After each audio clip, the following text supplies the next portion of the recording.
Hello, welcome back again. Now, today the topic that we are going to take again is associated with the verbs, and today we are going to discuss about modals. Yes. Now, अभी तक हमें जितने भी देखिए main verb थे, auxiliaries थे, primaries हैं, transitive है, इनट्रांजिटिव है, फाइनाइट है, नॉन फाइनाइट है. These were all the kind of verbs. ये अपने आप में एक वर्ब मतलब वर्ब थे, वो क्रिया. कुछ ऐसे थे जो जैसे नॉन फाइनाइट में हमने देखा हुआ था कि जहां पे वो जेरंड पार्टिसिपल या फिर इन्फिनिटिव्स की तरह काम कर रहे थे. अभी हम देखेंगे मॉडल्स के बारे में. मॉडल्स एक्चुअल में वर्ब्स हैं ही नहीं. They are not the verbs. ये करते क्या है, ये वर्ब के मद्देनजर अपनी राय देते हैं. जैसे कि एग्जाम्पल, इससे पहले कि मैं सारा आपको एक्सप्लेन करूं, आप पहले समझ लो कि मॉडल्स होते क्या हैं. अगर मैं आपसे कह रही हूं आई टीच, तो मुझे बताने की जरूरत नहीं है मेरी योग्यता के बारे में. पता है कि आई टीच यानी मैं पढ़ाती हूं, राइट. लेकिन अगर मॉडल्स की हम बात करेंगे तो मॉडल क्या करता है, वो ये बताता है कि जो भी कार्य या जिस भी वर्क या एक्शन की आप बात कर रहे हो, एक्चुअल में उस पर्टिकुलर लाइन ऑफ एक्शन पे what is your mode of conduct. For example, अब मैं यूज कर रही हूं एक मॉडल कैन, एग्जाम्पल के तौर पर. I can teach. अब ये क्या कर रहा है, सब्जेक्ट क्या कर रहा है, इस वर्ब के लिए अपनी एबिलिटी बता रहा है. यानी कि ये मेन वर्ब नहीं होते, बट वर्ब से रिलेटेड अपनी क्षमता के बारे में क्लियर करते हैं. Can, like let it be, वो क्लियर वर्ब नहीं होते, बट ये सब्जेक्ट और वर्ब के बीच का एक वर्ब ब्रिज होता है, जहां पे ये पता चलता है कि how much is the subject capable of the verb. यानी ये इसके बस का है, इसके बस का नहीं है, कर सकता, नहीं कर सकता, कर चुका, what ever. This is something which tells about the limitations of the subject. और ये कभी भी सब्जेक्ट के अकॉर्डिंग चेंज नहीं होता, नेवर एवर. यानी ये चाहे आई हो या फिर ये ही हो या फिर ये दे हो, भाई साहब कैन ही लगेंगे. अदरवाइज हमने वर्ब्स में क्या देखा है, ये इनके हिसाब से बदलने लगते हैं, जिन्हें हम फाइनाइट वर्ब्स के नाम से जानते हैं.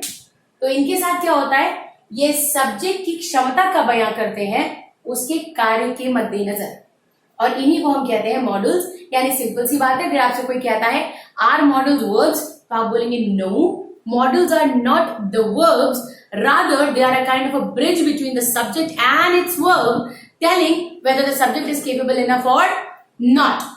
और इसमें exceptions are everywhere, so here it is too. Need और डेयर, ये दो ऐसे हैं जो मॉडल्स के तौर पे भी काम करते हैं और मेन वर्ब के तौर पे भी. सो ये मॉडल की दुनिया के दो अलग एक्सेप्शनल केसेस हैं. जैसे जब हम प्रोनाउंस पढ़ रहे थे कि सारे जितने भी सब्जेक्ट होते हैं और जो वर्ब होते हैं वो अकॉर्डिंगली जाते हैं. यानी अगर सब्जेक्ट सिंगुलर तो वर्ब सिंगुलर, सब्जेक्ट प्लूरल तो वर्ब प्लूरल. इसमें एक एक्सेप्शन बताया था मैंने आपको, आई एंड यू. आई और यू ऐसे दो प्रोनाउंस हैं जो हमेशा प्लूरल को ही लेके चलते हैं, और इसके पीछे की वजह भी मैंने आपको बताई थी, जो कि मेरी अपनी खुद की जो मेरी राय थी वो वाली वजह, राइट.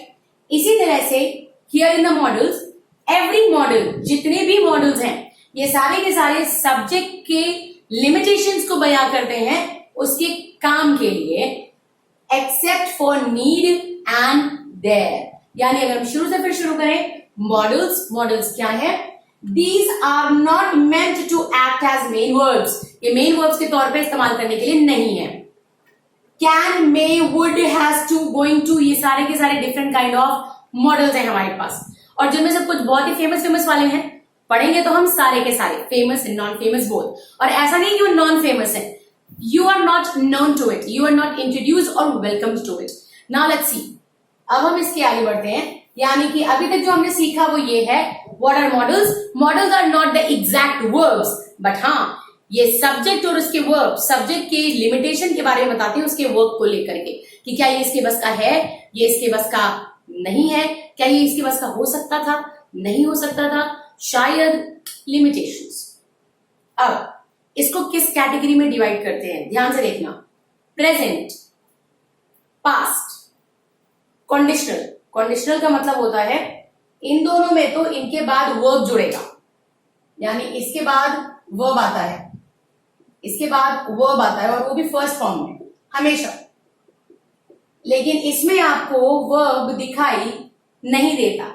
यहां पे या तो आपको नाउन दिखाई देता है या एडजेक्टिव, तो ऐसा हो जाता है कंडीशनल। इसमें क्या होता है, जो पहले और दूसरे हैं इनके आगे जुड़ जाता है बी। सिंपल, पहला सेक्शन, दूसरा सेक्शन, तीसरा सेक्शन। अब चौथे में आते हैं हम परफेक्ट की तरफ भागते हैं। तो परफेक्ट क्या करता है, जाहिर सी बात है पास्ट वाले को ही, पास्ट की बात करें तो परफेक्ट होता है। तो हमने ये लिया इन भाई साहब को। अब चूंकि परफेक्ट की बात कर रहे हैं तो बिना हैव के पॉसिबल है नहीं, और हैव के अलावा हैज या हैड कुछ नहीं लगता, ओनली हैव। सो कुड के साथ हैव जुड़ गया, और चूंकि परफेक्ट है तो वर्ब की थर्ड फॉर्म तो बट ऑफ कोर्स है, ऑब्वियस है। इसके बाद आते हैं परफेक्ट प्लस हैव बीन। यहां पे क्या था, perfect have verb third form. अब क्या है, perfect have been plus verb third form. Active तौर पे इस्तेमाल करते हैं, पैसिव के तौर पे इस्तेमाल करते हैं, लेकिन इन सब चीजों से अभी आप कोई मतलब मत रखिए, क्योंकि अगर मैंने ज्यादा बता दिया तो आप कहीं ना कहीं जाके थोड़ा बहुत कंफ्यूज हो जाओगे। And trust me, I don't want to make my students go confuse, so let's focus on it. Simple सी बात है, अगर हमें मॉडल्स को अच्छे तरीके से, ये करने का मेरा मतलब ये है कि तुम्हें चीजें एकदम क्लियर हो जाए, तुम्हें बुक को बहुत ज्यादा कंसल्ट करने की जरूरत नहीं पड़े, specially when you are reading something, when you are replying somewhere, when you are speaking, या the most important when you are answering a question paper. Now करना क्या होता है, इट हैज 1 2 3 4 5 सेक्शंस में डिवीजन है। पहले दो और बाद के दो एक एक जैसे होते हैं, और बीच वाला ब्रिज होता है। होना क्या होता है, प्रेजेंट पास्ट, फिर प्रेजेंट और पास्ट को जोड़ करके बी आगे लग जाता है उनके, ये हो गया। फिर बाकी के दो में क्या होता है, ये परफेक्ट होते हैं।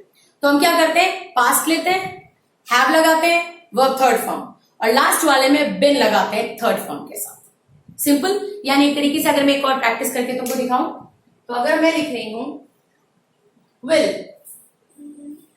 तो पास्ट क्या होगा, वुड। तो यहां क्या आना चाहिए, विल बी या फिर would be.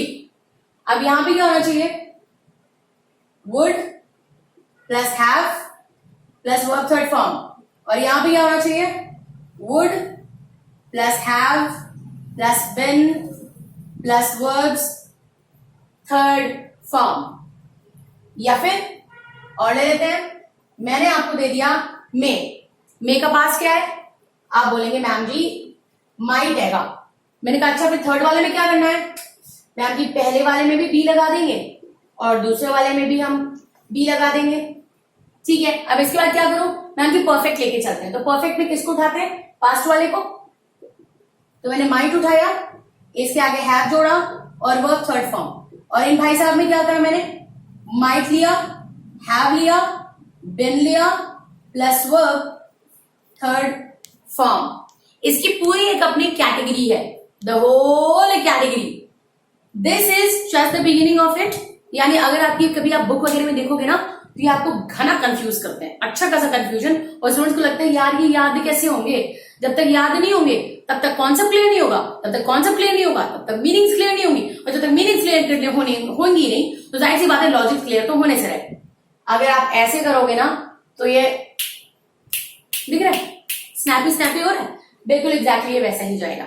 So you need to go like this. There are more into this, जो इस वाले एंगल से थोड़ा सा डिफरेंट तरीके से रिएक्ट करते हैं, थोड़ा सा डिफरेंट। जैसे कि हो जाता है, मैं यहाँ पे कुछ आपको बता देती हूँ, जो कि आगे आने वाले टाइम पे I am going to teach you. अगर मैं बात कर रही हूँ यूज्ड टू, अगर मैं बात कर रही हूँ, ये हमारे पास ये भी तो थे, ये मॉडल्स की तरफ भी काम करते हैं और मेन वर्ब की तरह से भी काम करते हैं। नीड भी हो गया, नीड टू या फिर डेयर टू। अब जब नीड टू और डेयर टू लगेगा ना तो ये काम करेंगे मॉडल्स की तरह, लेकिन अगर इसमें से टू हट जाएगा तो ये काम करने लगते हैं मेन वर्ब की तरह। ये भी आप देख सकते हो अगर आप कंफ्यूज हो रहे हो तो। और इसी में आ जाता है गोइंग टू, जैसे कि मैंने एक एग्जाम्पल ऊपर दे रखा है। इसी में आ जाता है अबाउट टू, इसी में आ जाता है लाइकली टू। यानी अब ये सारे टू फैमिली मेंबर्स हैं। इसके बाद हमारे पास आ जाता है has to, have to, will have to, is to, am to, are to. Last में आपको दिखाई नहीं देगा, मैं यहां लिख देती हूं, was to या फिर were to, ये ऐसे वाले हैं। अब चूंकि मैंने I know it very clear कि आपकी रोमा मैम ने बहुत खूबसूरती से इसको लिखा हुआ है, तो अगर आपको कहीं भी कुछ क्वेरी होती है, कुछ होता है, तो ये ऐसा कर दीजिएगा, बिकॉज ट्रस्ट मी अभी आज थोड़ा सा तबीयत हल्का सा डाउन लग रहा है मुझे, I don't know what. I hope कोई तबीयत खराब नहीं हो मेरी, fingers crossed. Okay, this is, I'm done with the class for today. That is for models. Meet you again with the fresh Roma ma'am and pray that I don't fall ill. Please, okay? Take care, Jekao. Jaki jaldi wapas aao. I'm waiting for you.